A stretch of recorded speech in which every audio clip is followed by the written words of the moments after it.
Saved the Musical. And no time information, the tagline.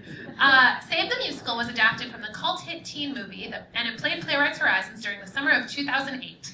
The writers collaborating on the show included Michael Friedman, Rinna Graff, John Dempsey, and the cast included Celia Keenan-Bolger, Morgan Weed, Curtis Holbrook, Van Hughes, Julia Murdy, John Dossett, Jason Michael Snow, and Aaron Tate. Shirtless. It's worth mentioning. The plot took place at American Eagle Christian High School, where senior student Mary decides to have sex with her boyfriend Dean in the name of Christ. He thinks he's gay and Dean thinks he's gay, not Christ. Yeah. Although that'd be a good musical. No, I'm not putting that on YouTube. Okay, I'll stop. Well, so consequences happened, i.e. teen pregnancy. As it does, it ensues, and this causes her to question her faith.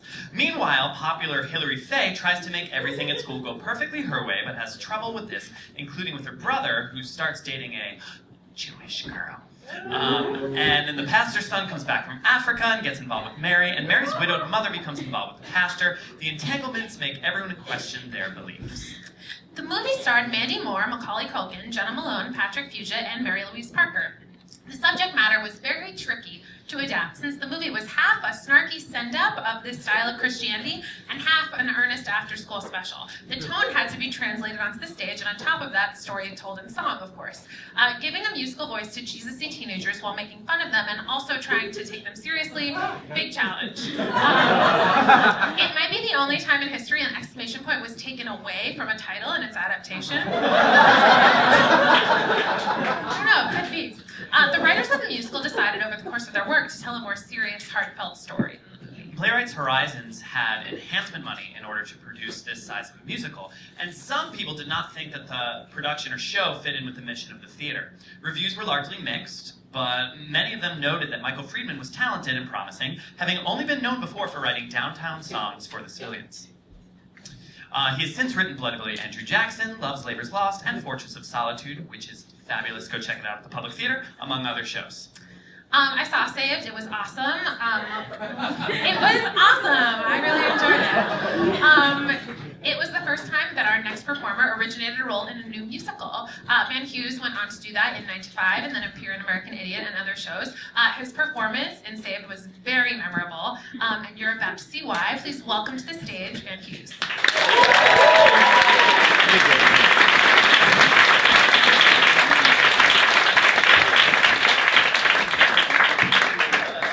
This is fun. Isn't this fun?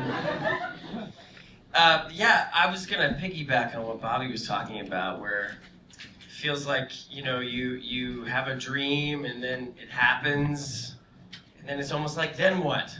And this show and the show I did before that, Hairspray, was my Broadway debut. It was that feeling for me. So a lot of things are cloudy in my memory of what happened in 2008, because like it was almost like I was like restarting my life, because I was like, well, check this off the list, like what else am I gonna do, kind of thing. So I made a list of things from the show that were really awesome. So yeah, it was my first original cast, and as I was trying to collect stories for tonight, I called Sandy Stern on the phone, and he's primarily a film producer, but he also produced this version of Saved with Playwrights. And he's done Being John Malkovich, and he also did the Saved film, along with Michael Stipe, who was a producer of the film as well. Whose side note, when I met Michael Stipe at the opening, he's like, "Isn't Coldplay a good band?"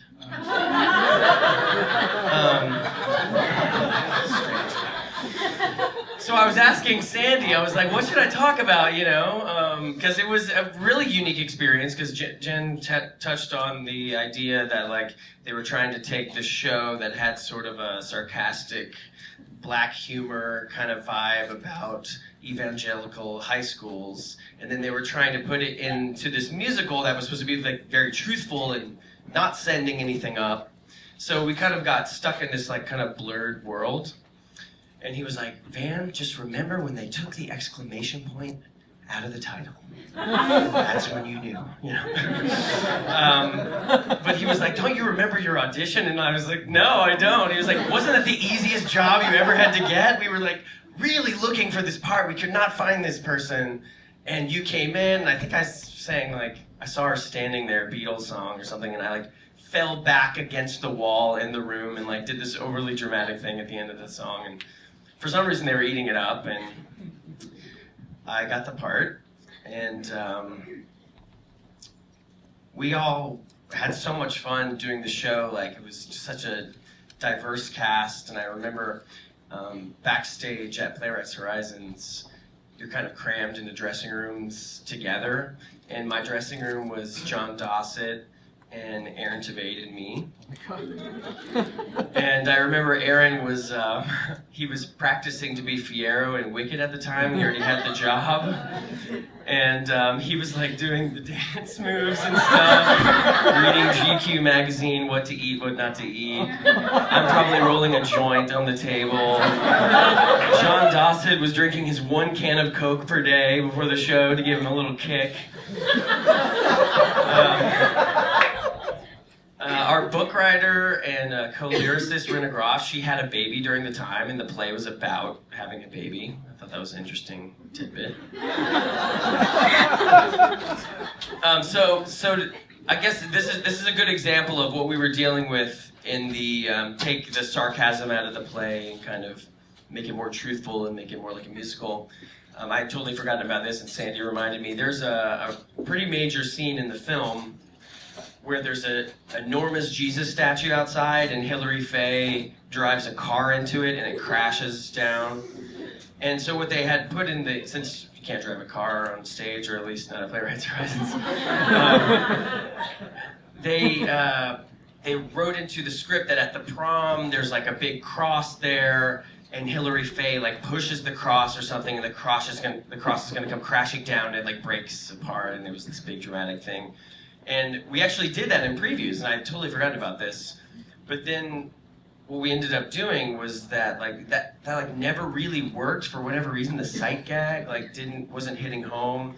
So Mary, Celia Keenan-Bolger's part, she was slapped in the face by Hilary Fay, and it was like this big, and that's like what took that spot. So I mean, that's sort of like the kind of stuff we were dealing with. We were like dealing with like really big ideas and like bringing it down and making it smaller.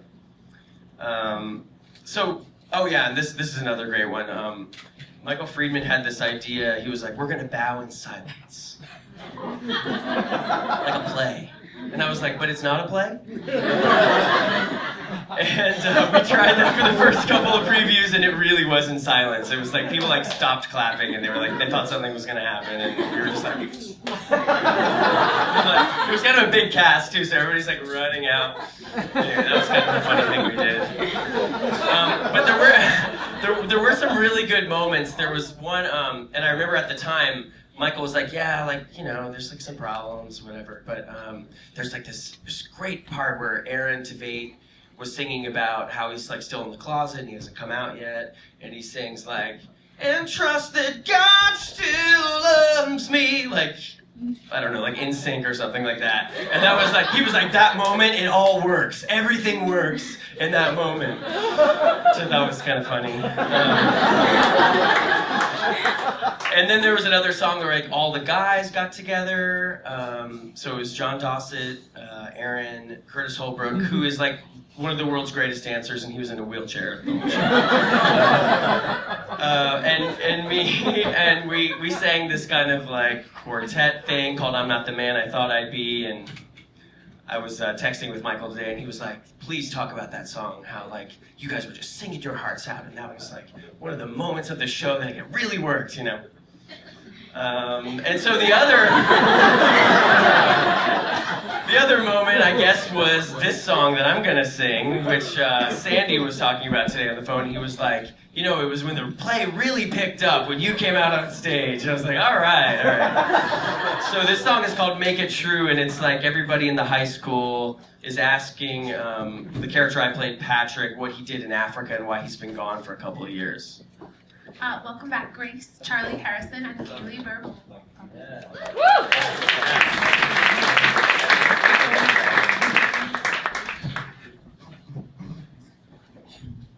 Oh, and Kevin's gonna play Pastor Skip, who is the principal of the school and also my dad. I grew up here just for this. That's perfect.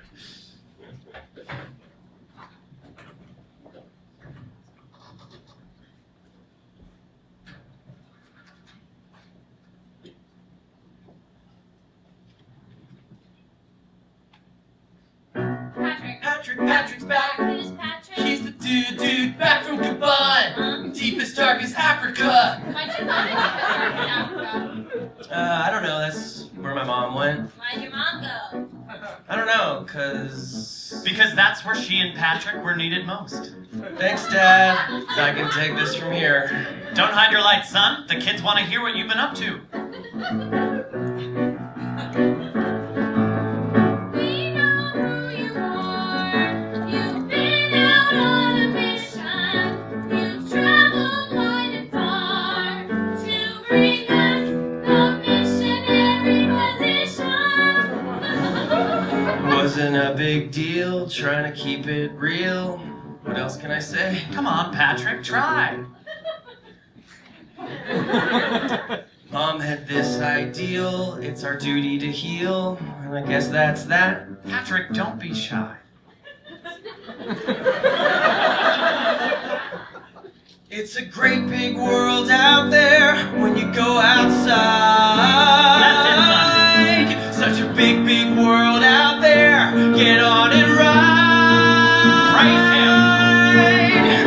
Life is screwy.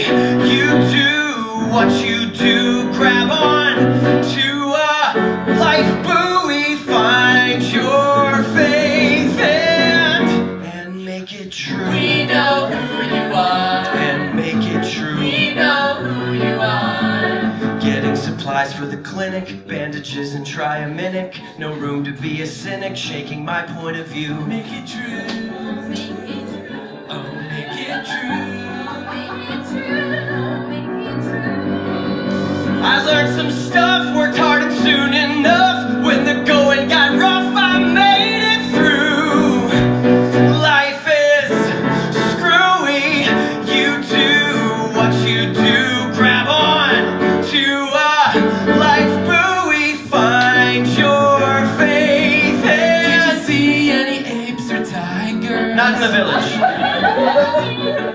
They were mostly farmers. Did the dingo eat her baby? That's Australia. Do they have toilets in the Amazon? Dudes, it wasn't what you think. Gorillas in the mist. Did the natives play drums and sing?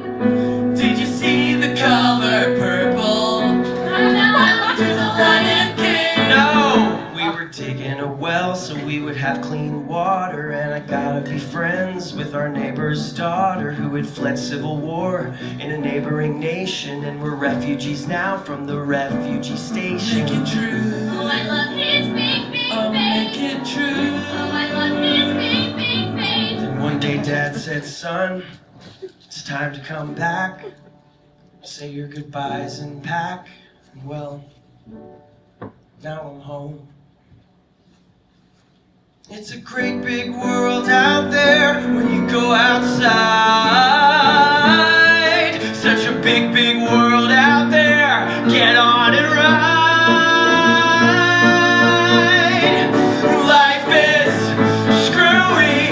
You do what you do. Grab on to a life buoy. Find your faith and life is screwy.